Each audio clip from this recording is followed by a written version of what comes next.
Father, Mother, God, we give thanks for this moment.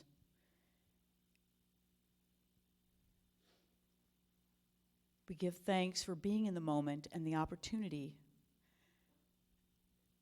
to share with like minds, to grow through thought and wisdom in our unity community. And so this morning we come with an open mind and an open heart, ready to receive what we need this day, a pearl of wisdom that we can take home.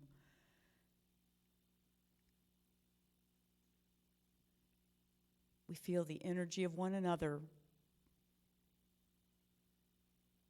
and we know that you are present here in this moment.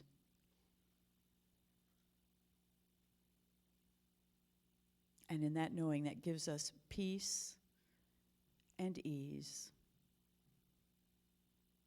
And so it is. Amen. And let's take a look up at the screens and let's say our unity affirmation, and let's say it together. Together, I am open and receptive to the healing love of God within. And so it is. If you'd like to stand, we'll sing My Dedication.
Well, as Libby said, today's speaker, Bob White.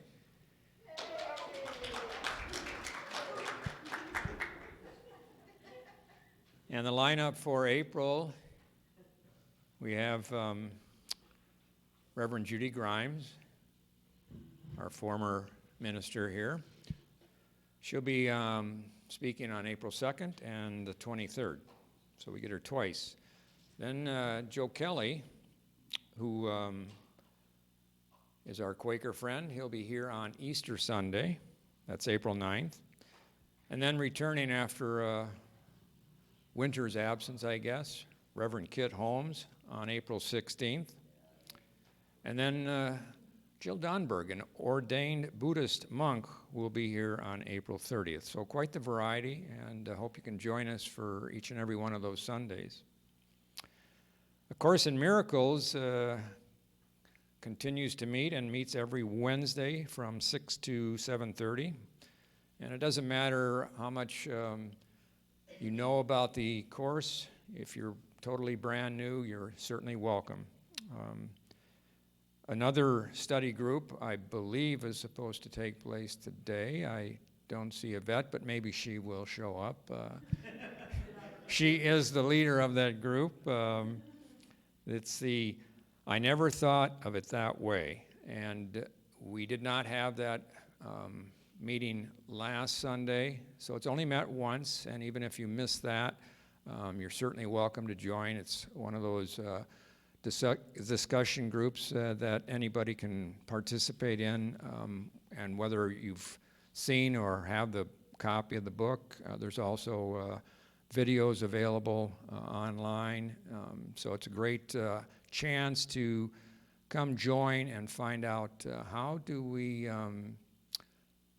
have a friendly discussion with people on the opposite side of the table of a variety of viewpoints. And we all know that in the world today, there's certainly a disparity of what people are all agreeing upon. So really good program. Next Sunday, of course, is the first of the month, and that gives you an opportunity to join in the script card program. We're doing that on the first Sunday of each month, so keep that in mind. And I think it's now time for a board minute or two. That's you. Are you coming up here?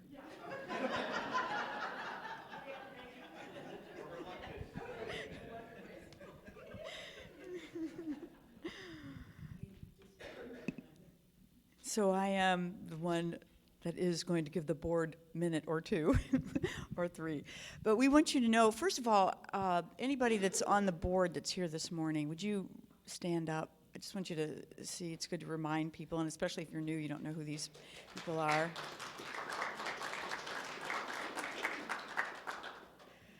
I just want to say again that I never thought it would be fun being on a board. I felt I was on a mission. And it's so much fun. It's a great group. And we're doers. We get things done. So it's very exciting. And we want to let you know that this morning that our priority as a board, which has been from the beginning after Reverend Eileen moved back to Kansas, Dorothy went home, I guess. But our priority is to manifest that next unity minister. That's our big priority. We have a ministerial search team in place, and it's been in place, and Yvette is the ringleader of that. They're just waiting. They're ready to go. We've been ready to go for, what has it been, 2 years? Wow, a year and a half. The story is we have a shortage of unity ministers coming out of Unity School of Christianity right now. So hang in there, and we're waiting for them. And when we get an applicant, all of our information, our invitation to come to here is at Unity Worldwide Ministries, and it's available for people to see. And we know that those who see the invisible can do the impossible, and that if you help us vision the right person to come here to be our spiritual leader at the right time, that will help, right? So I'm hoping you'll join us on that. So keep affirming that right individual will be here for us at the right time. In the meanwhile, we're having wonderful speakers and learning so much. So you know, if you've been reading the newsletter, we have a survey that people have been filling out, and we have been reviewing these surveys, and they're going to be a particular topic at our next board meeting in the month of April. And we would like to invite you to participate if you haven't yet filled out a survey, and let your voice be heard. Like I said, we're a board team of action, and we will listen. I mean, after all, this new board's only been together since what? February. We had our first meeting last week, and there's already 6 new toilets here. So, seriously. Beautiful. Those nice eco toilets. So another thing we have coming up, we have a new prosperity team forming, and its first meeting is going to be April 23rd, and Paul has volunteered to head that up. Isn't that right? Wasn't paying attention. What am I heading up? Prosperity team? Yes. Checked out for a second. You know, storms do things to people, don't they? Snowstorms, they do something to you. But anyway, the idea behind this wonderful prosperity team, it's very exciting, really. And any of you that are interested in being on that team, please let Paul or any of us on the board know. It's about innovative ways to raise money to support the operations here and to support the coming of this new minister that we see coming in the future. All right, so another great announcement for you. A year ago, Greg Coles, who is the regional director for Unity of our region here. He will be here on May 20th, and he's going to be doing a workshop that day. And when he's doing that workshop, it's about strategic planning for each of us as individuals in our life, but it's also about strategic planning for us as a Unity spiritual community. It's going to be very, very excellent. And then he will stay on. And Sunday morning he will be our guest speaker. So that's going to be a wonderful weekend ahead. On June 3rd, your board we're going to have our own little strategic planning day. And what we're going to do is we're going to take the ideas from the community, and we are going to plan how those are going to be implemented and try to get as many new ideas that are applicable going. So there's so much in progress. I could give you many more minutes, but my time has come to an end here. But I will tell you we have wonderful things coming. The memorial for Joanne Davis, please be looking for that date. We have, Vicki is going to be spearheading with Megan Young Death Cafe, which is a conversation about a different way to do the end of life. And so that'll be coming up soon.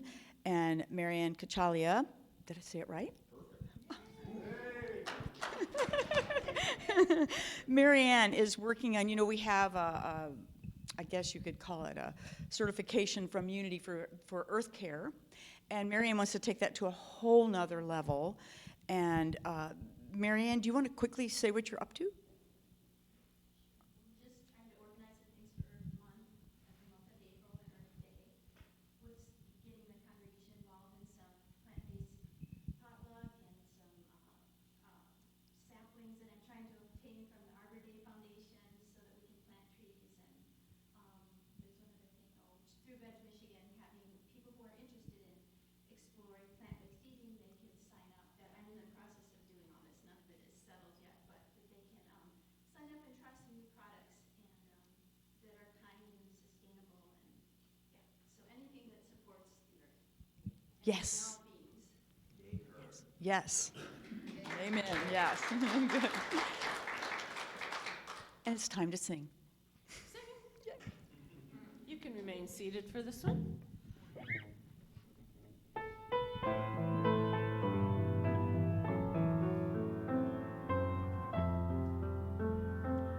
There's a heart that won't turn away. There's a love that I know is here to stay. There's a peace that will fill our world one day, and it's all inside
It's now our time of taking our sensory focus from the external to the internal. So that focus that most of the time we're outer focused. And so I invite you to become comfortable in your seat, to allow your feet to ground with earth energy.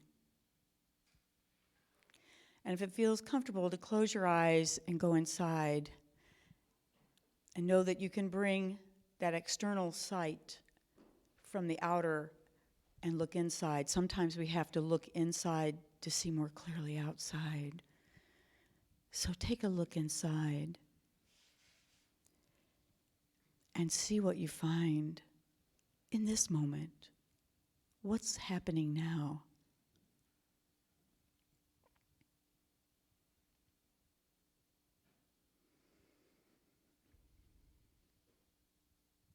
And then take that sensory experience of hearing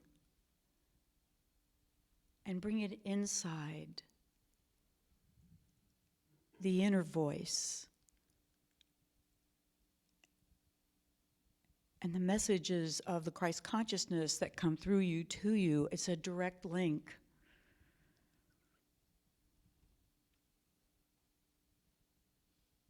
And even that sensory experience of the mouth, the taste, the speaking, bring that focus inward and quiet the verbal centers inside.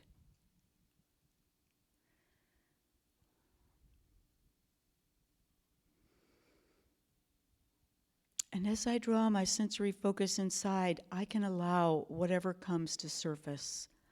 Let it come to the top of the pond, so to speak.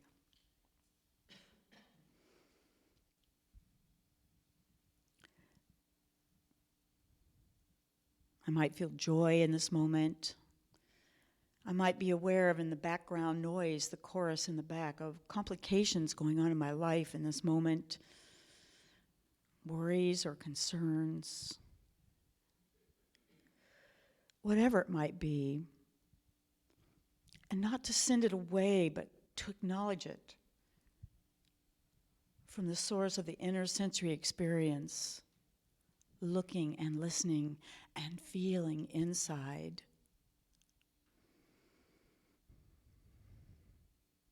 And look and see if there might be anything in the way of moving forward.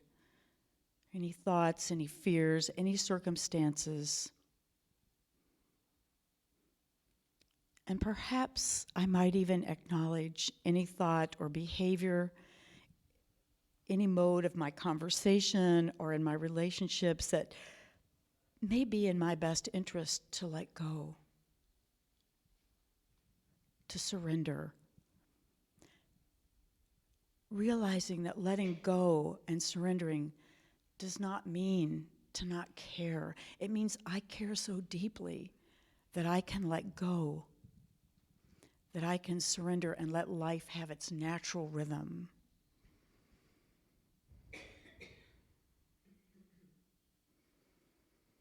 So just look and see, is there something you know it would be good to tighten, to release the tight grip, to let go any grasping, let go of the holding on. And remember that the antidote is that opposites heal. And so if I feel fear this day, and I make an intention to let go my travails, my worries, and think of a loving thought experience, a loved one, or a loving moment, and infuse this material into any negative matter, I have been successful at beginning the art of letting go. When I become still, and when I come to the touch of my breath, to feel that inner touch, that sensory experience of the touch, I have within me the healing power of letting go.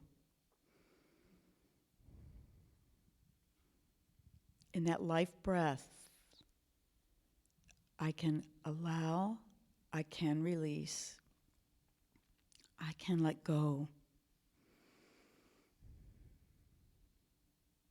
And when I think of the good in my life and the positive experiences, I can allow a positive experience to be, well, to predominate more and help it sink in and soothe any pain that I might be having.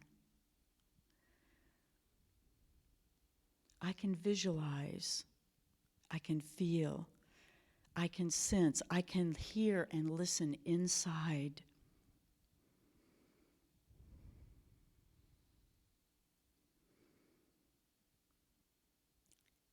See what's going on right now in the stillness inside.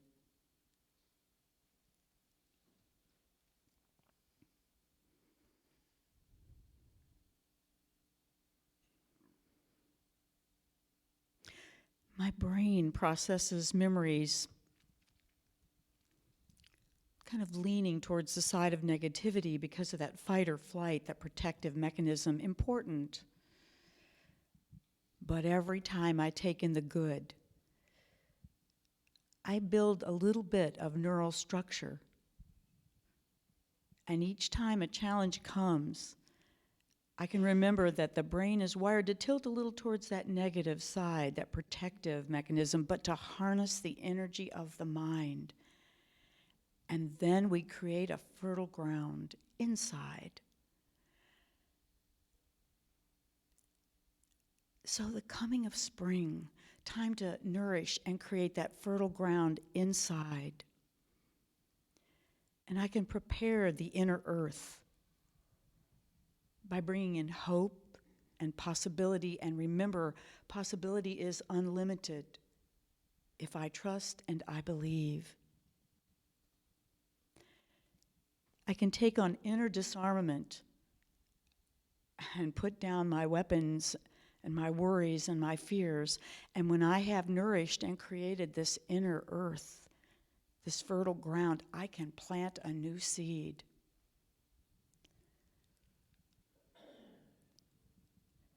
So take a moment now in the quiet and envision or bring to mind something you'd really like to let go of a little bit. It could be something very small, something very tall. But in this moment, I'm going to practice the art of letting go. And as I breathe in and out, I'm going to imagine what seed can I plant there? What's the opposite? What's the antidote that I can plant there so that I can watch it grow? Do that in the silence.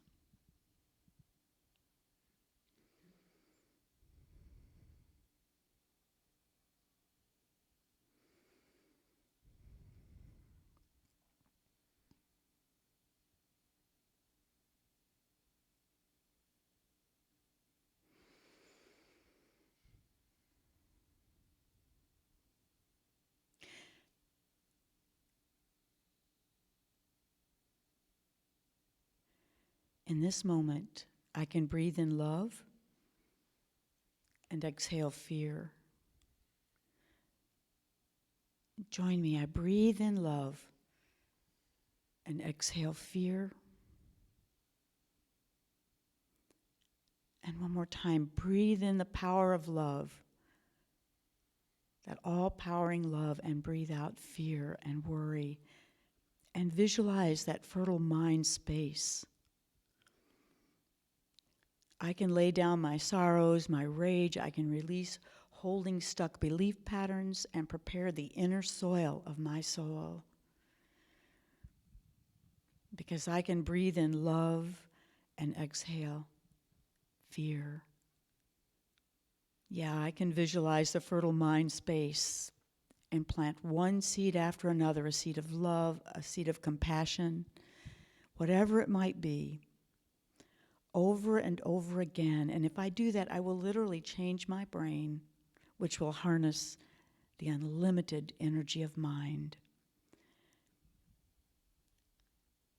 In so doing, I am so in tune to the Christ consciousness, and I become one again within myself and with all beings. And so it is. Amen. We have 2 Snowden singers today, so it's recruitment time. Sing with me.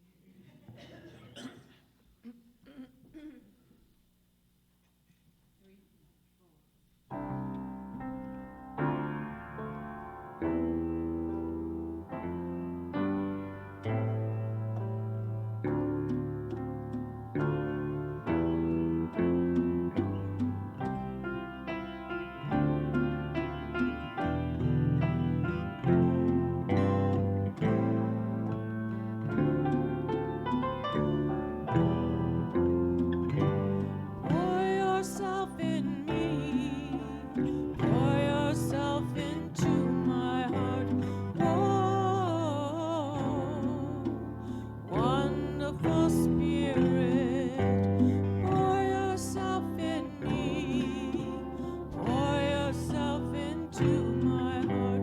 Whoa, wonderful Spirit, joy. Pour your joy in me.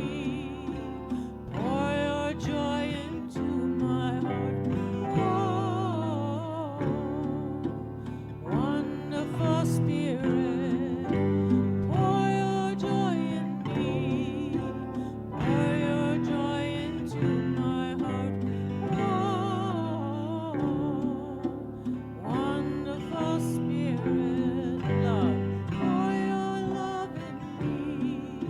Pour your love into my heart. Whoa, wonderful Spirit. Pour your love in me. Pour your love into my heart. Whoa,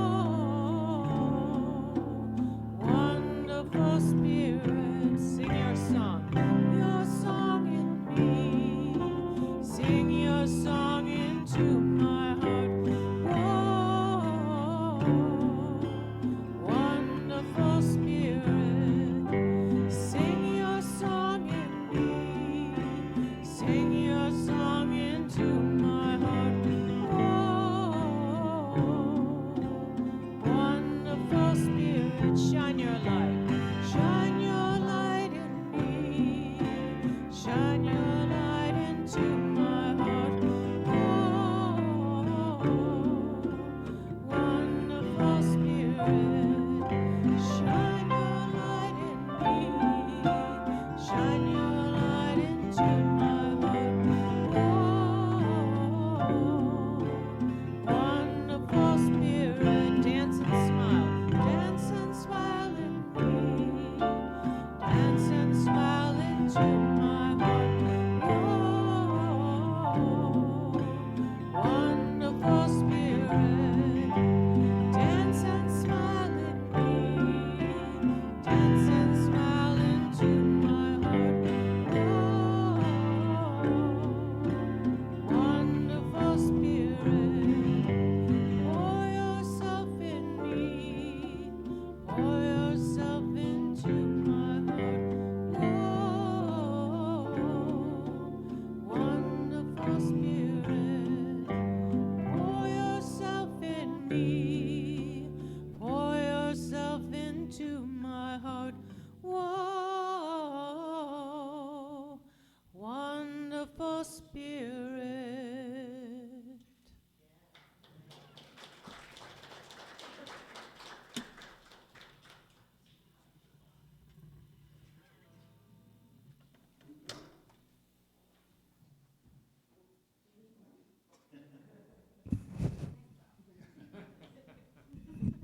This is all just a joke. It is wonderful to be here this morning and actually look out and see something more than a small box of faces on a screen. Last time I was a guest speaker, it was during the pandemic, and I gave a talk from a desk in my house looking at my laptop and seeing nothing but little 2x2 heads throughout the whole thing. So it's great to be here today.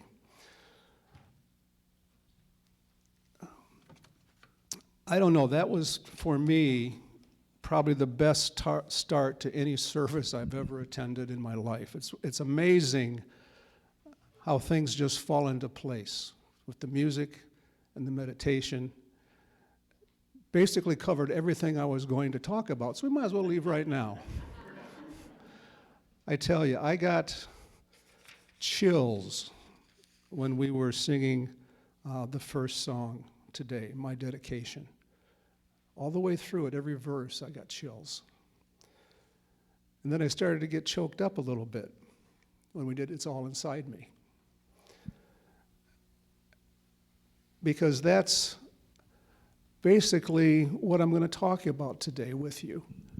And I couldn't come up with a real name for this talk, but that song did it. The title of my talk is It's All Inside Me. It's very appropriate that those two songs started the service today. The first one was talking about thy will, not my will.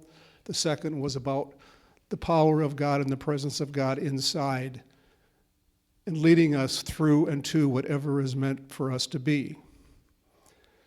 That's exactly what I have been struggling with for I don't know how long now, but it's been a while. Struggling with my faith. Is it real? Struggling with my purpose. What am I here to do and why? And struggling with letting go of all of the characteristics and ideas that I have carried around with me for years that have held me back in so many ways. And it's truly appropriate that this is all happening at Lent and at Easter. And I have to say, from my own standpoint, I've never really known that much about those events.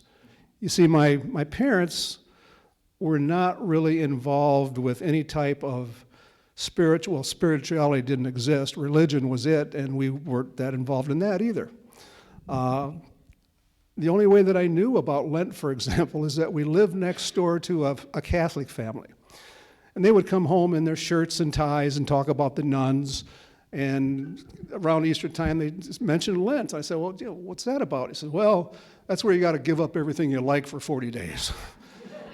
I said, well, I'm glad I'm not Catholic, and went on from there. But that lack of religious or spiritual upbringing is not something I missed, because how do you miss something that you know nothing about? My folks attended the First Presbyterian Church in Flint, which was this gorgeous, big, old building. There were a number of the oldest churches around Flint downtown, which is where this one was. It was a gorgeous building. And those of you who know me know I have been known in previous years to maybe show up twice at Easter and Christmas Eve. And that was learned from my parents, because that's exactly what they did. Every Christmas Eve, every Easter, we would show up in church, and it was almost like a pageant. I mean, this was a big, big church. They had 4 Easter services. They had 3 Christmas Eve services, and they were all packed. And if you didn't get there early enough, you'd sit in a room and watch it on TV. So it was a wonderful, wonderful pageant, and that's the way I thought of it. That's what I thought religion was about. It's about pageantry. There was a time when I was in class, I think it was early elementary school, and somehow Judas came up. Someone was talking about Judas and being traitors and so forth and that type of thing, and I, in my infinite wisdom, sat there and said, "Who's Judas?" And I got looks that would kill. People turned around, some people laughed, some stared at me, and this one kid spoke up, "You don't know who Judas is? Don't you go to church?" And I said, "No, I don't." So I went home that night, and I asked my parents, "Who's Judas?" And they told me, and I listened, and they said, "Why do you ask?" So, well, I was sitting in church or sitting in school, and somebody was talking about Judas, and I said, "Who's that?" And told them we don't go to church. I didn't have a name for it, but the look on their face was total mortification. Now the world knows we don't go to church. So 2 weeks later, my butt was sitting in Sunday school.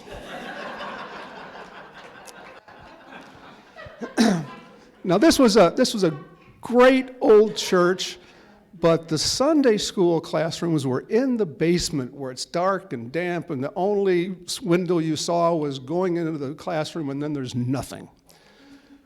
I remember when we had a children's program that was very active and viable, and the kids would go out happy, they'd come back happy, they'd talk about, what they did and show everybody what it was. That was not my experience at the Presbyterian Church of Flint.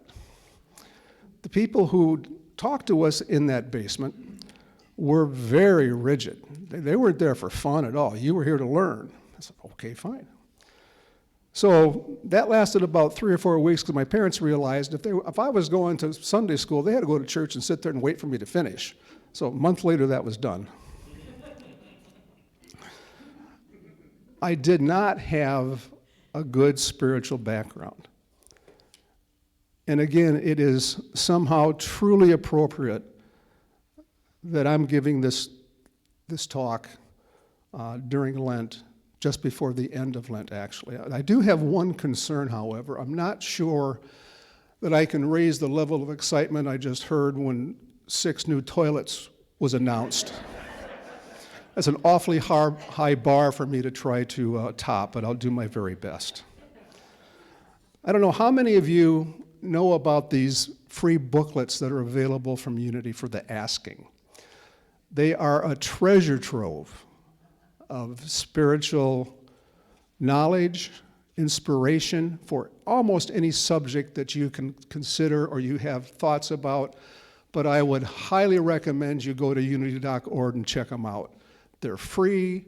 I'll guarantee you, once you order one, you'll order them all because they'll send you a thing that's coming and you want to get it. So the one that I got is 40 Days of Letting Go, which focuses on Lent and focuses on the story of Easter. Basically, it's a spiritual reboot, and that is something, as I said, I'm in desperate need of right now. And it starts by saying the 40 days to renew your mind is what Lent is for. Lent is a season of preparation for Easter and a time to reconsider just how we are living.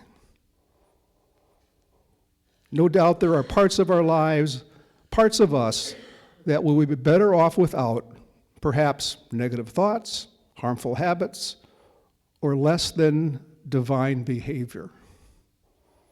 Guilty, guilty, guilty.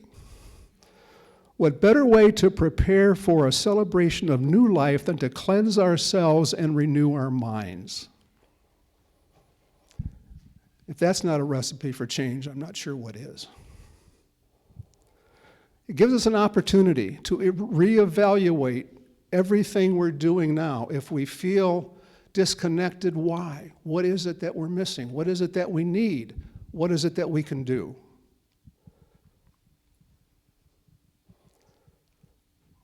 What is inside us right now that needs to come out and be expressed? Now, this book is set up in a way which is very interesting and useful, quite honestly.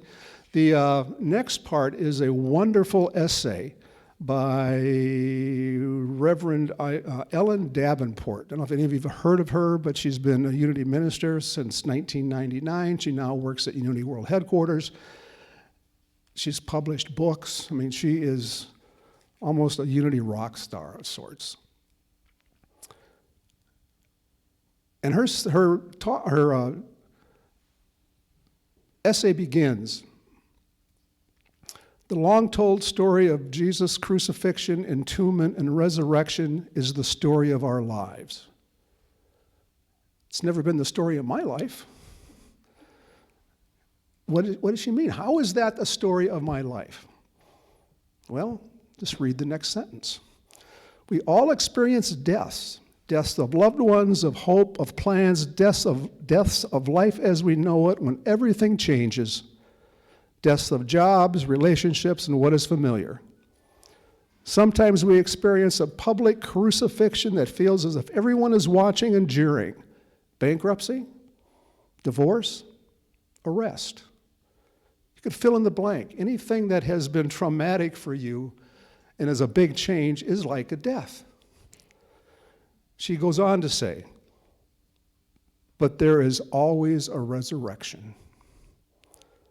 That's the message of Easter for us. Nothing stays dark forever. A new day always dawns, and we are given new beginnings and a fresh start. There is nothing painful in our lives that cannot be redeemed. Nothing in our lives that can't be changed. Every Sunday, excuse me, every Sunday during Lent, there is a special essay by a guest, and they call them processes. And they are the process of letting go, the process of non-resistance, the process of detachment, the process of surrender, and the process of denial. The process of denying the power is what it's called, and the process of surrender are two that spoke to me the most. Those are the two areas in my life where I have taken up ideas, thoughts, and have based my decisions for what to do in my life on information that I've garnered over all the years of listening to everybody else about who I am, what I should be, what I can do, what I can't, that has stopped me in my tracks.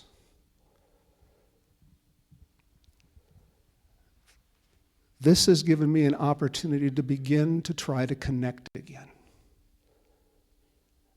And that connection started with those two songs this morning. Carol's a psychic. I don't know how she does that, but she does. The process of non-resistance is another one which is interesting. It's just going with the flow. I think we all know someone who is unflappable, or appears to be, that no matter what, they maintain a calm front, they don't get upset, they don't spin off. That person's definitely not me. But think about that for a second. Wear life like a loose garment. I've heard that before. When you do that, it releases the internal struggle caused by opposition and resistance. You're no longer spitting into the wind. You're no longer trying to fight everything that happens. And you develop a sense of acceptance. There's a line from a Bruce Springsteen song that says, you have to learn to live with what you can't rise above. If that's not acceptance, I don't know what is. There was a reading in the Big Book. For those of you who may not know, and it's probably nobody here that doesn't know the Big Book, it's the basis of the Alcoholics Anonymous 12-step program, and is used basically as the text, I think, for almost every 12-step group, regardless of what its purpose is. There was a story by a fellow who was a physician and just couldn't believe he was an alcoholic. It's not possible. It's not me. I certainly don't have a drinking problem. And the title of his story was, "An Acceptance is the Key Now." I read this over 30-some years ago, and I remember it, which is totally amazing because I can't really tell you for sure what I did 3 days ago. I have my cheat sheet in case I can't remember it, but it goes like this. And acceptance is the answer to all my problems today. When I am upset, it's because I find some person, place, thing, or situation unacceptable to me, and I can find no serenity until I accept that person, place, thing, or situation as being exactly the way it is supposed to be at this moment. Nothing, absolutely nothing happens in God's world by mistake. And I did forget the last line.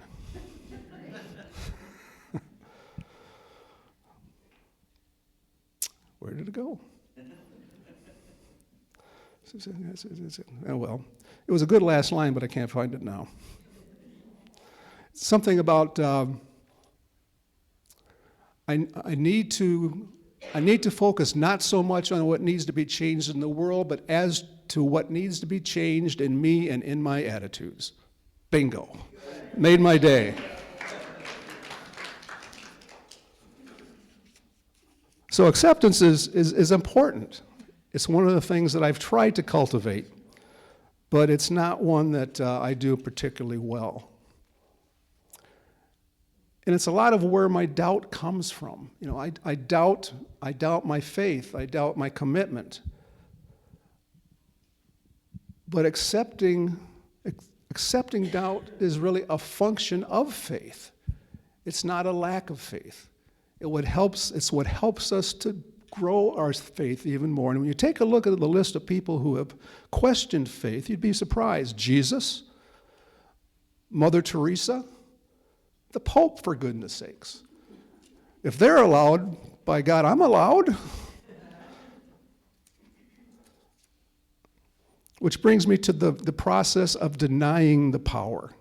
What that means for me is that these are all the things that I don't let God take care of, that I think I can manage, okay?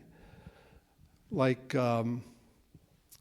having the right answer, knowing better than God what I should be doing, and not listening. Things such as, I'm too old, I can't start that. Or I have too little experience, there's no problem, there's no point in me applying for that job. How about I'm too unworthy? No matter what can happen, it can't be good because I don't deserve it.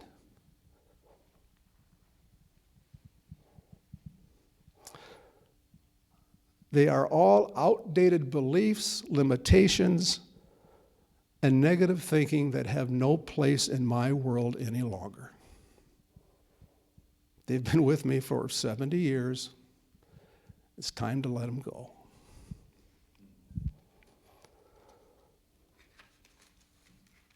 That brings me to the process of surrender.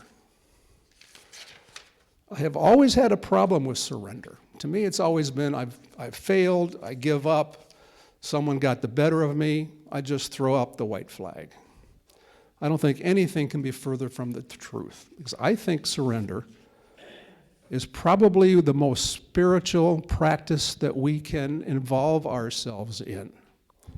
And I found an article a few years ago by a woman whose name I can't find at the moment, who is a psychologist and has talked about surrender for years. Here it is, Nancy Collier. She's a licensed psychotherapist and any-faith minister, and she writes,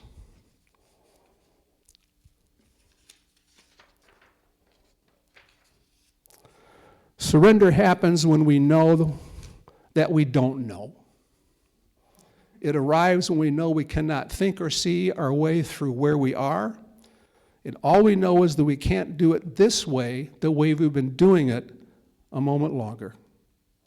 Surrender happens when it can't not happen. And the analogy I think of is the phrase, when you get to the end of your rope, tie a knot and hang on. Surrender is when you get to the point where you say, I can't do this anymore, and you let go of the knot. You let the rope go and surrender to God. Surrender to what's best for you that you haven't figured out yet, but that you're going to listen to and take the steps that you need to take to get over what it is that you're surrendering to.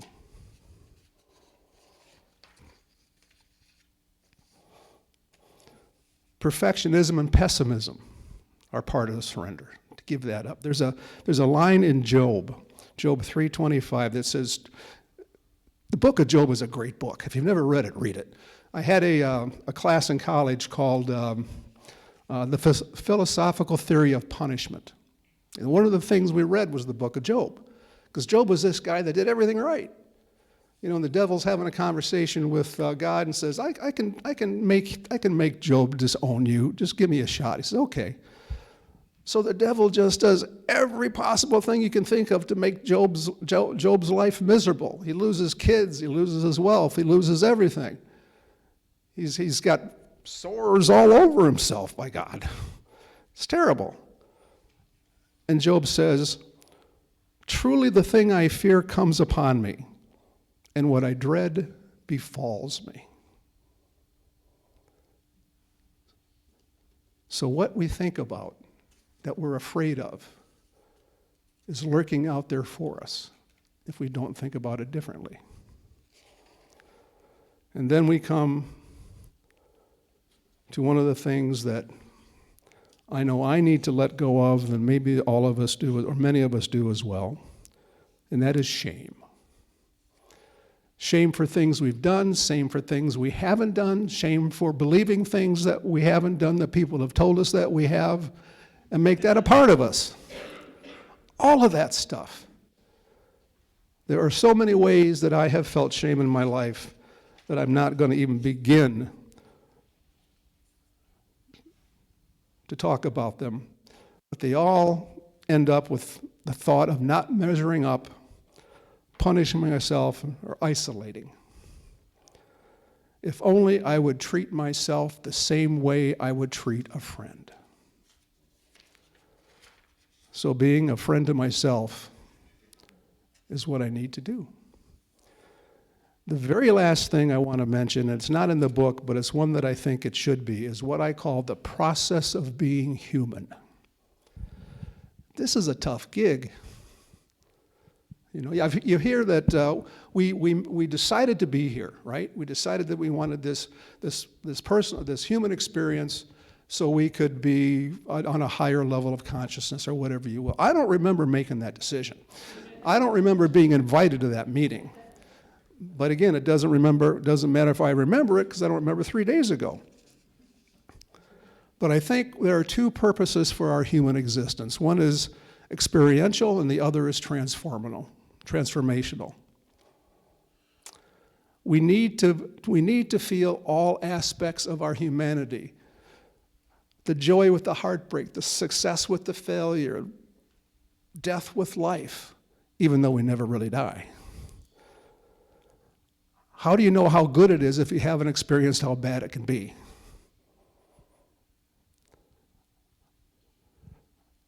There's a definition in A Course in Miracles workbook study by James Wakefield that I liked. The downside of being human, for many of us, if you read the Course in Miracles at all, is that we believe we are our body. This is us. This is it. This 195 mass that's walking around that gets hurt, gets mad, is ashamed, and finally dies. And we keep that thought because that's the only way, in this case, the ego can keep control of us. And boy, the ego is crafty.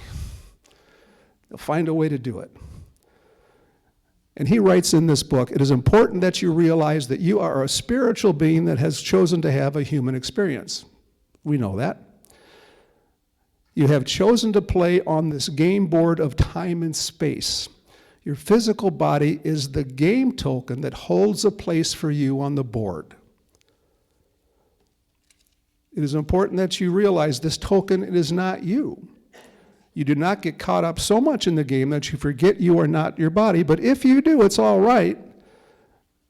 since it makes the experience seem more real and provides an excellent test for learning your current values and why. It's part of the human experience you desired. So we are here to feel everything and then transform that to an experience that brings us closer to our true divine nature. We learn our divinity through our humanity. By making the mistakes, by going through what we go as humans, it opens the door for us to express everything that is inside, the light we hold, the Christ in us, the Christ in everyone else, and live that type of life that we are meant to live by being holy children of God. And the best part about that, if you think about it, you don't have to do anything. It's already there. You just have to live it. You have to accept it. You have to believe it. And get the heck out of your own way. That's going to choke me up.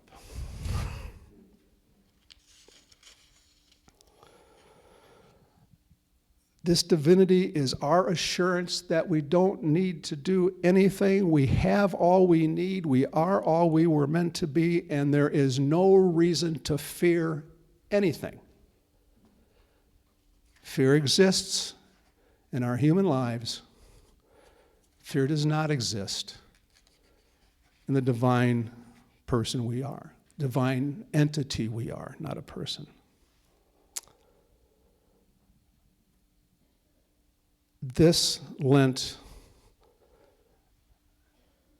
and Easter time gives me the opportunity to get back in touch with who I really am, to bless that, to share it, and be the light for myself and for others. That's my function. That's what I'm here for. That's what we're all here for, I think. Mark Twain once said, "The two most important days of your life are the day you were born and the day you find out why." I'm not sure if I found out totally why, though.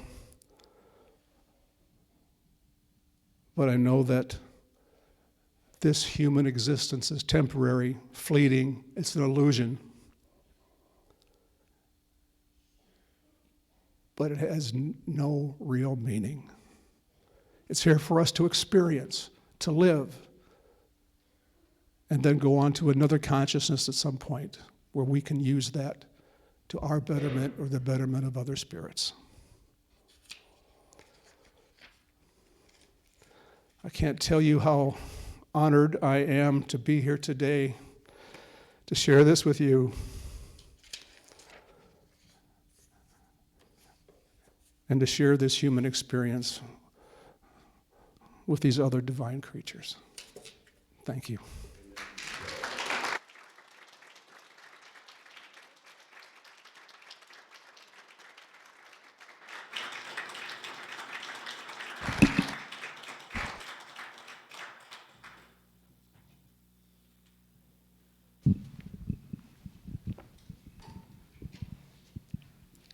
Well, thank you so much, Bob.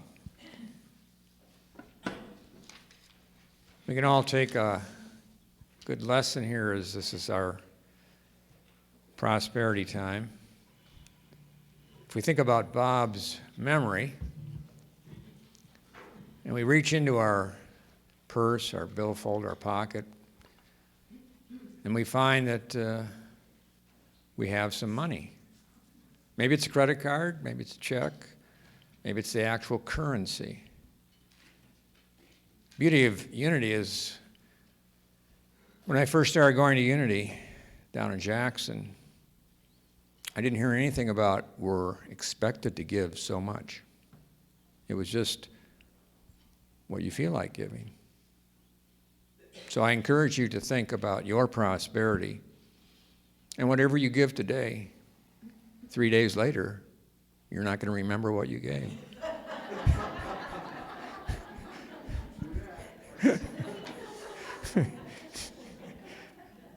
But today you're going to feel great for what you give.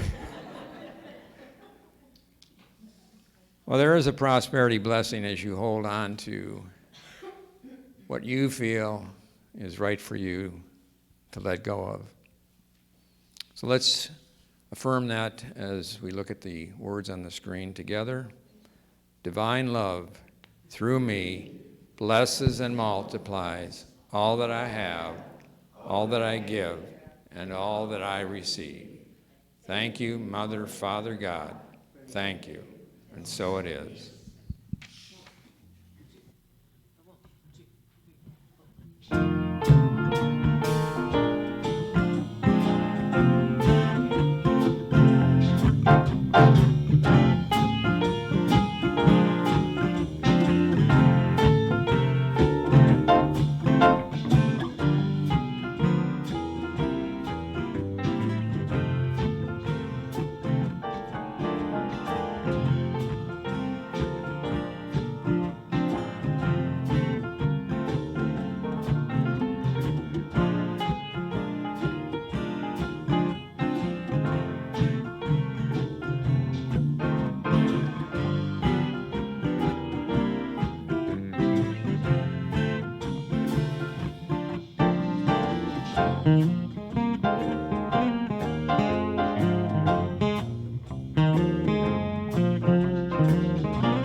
If you don't like jazz, you're in the wrong place. You guys are great. Thank you, Carol. Thank you, AJ. Thank you, all the people that help to make this a great service, and especially our guest speaker, Bob White. Awesome. Well, this is the time that we stand up and we circle up.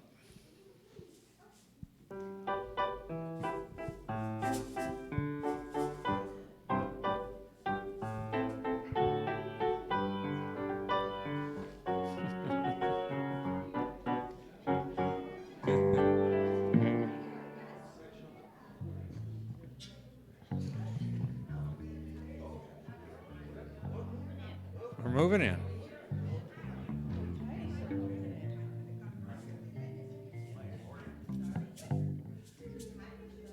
Well, for anyone who has a special prayer need today, you can do a couple of things. You can put your prayer request right here in the circle. You can also meet with one of our chaplains. One will be up in the front and one will be out in the hallway. There's so much to be thankful for. The beautiful scene outside. Karen, you're from California, right? Aren't you glad you're not in Northern California?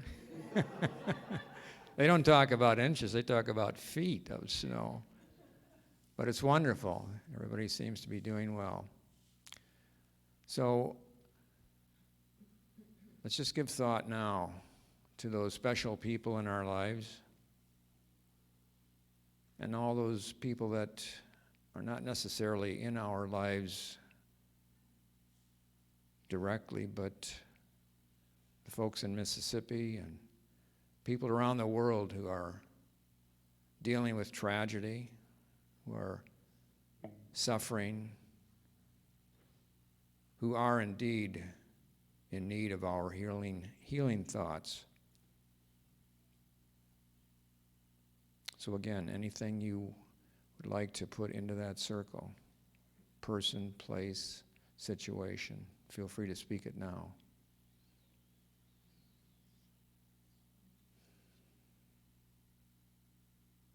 All those who suffer.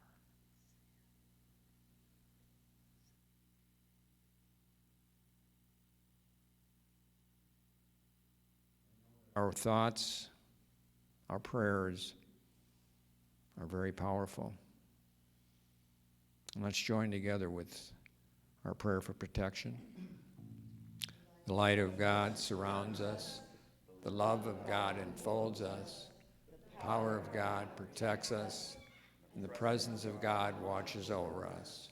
Wherever we are, God is, and all is well.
Remember, Yvette is here for the group meeting.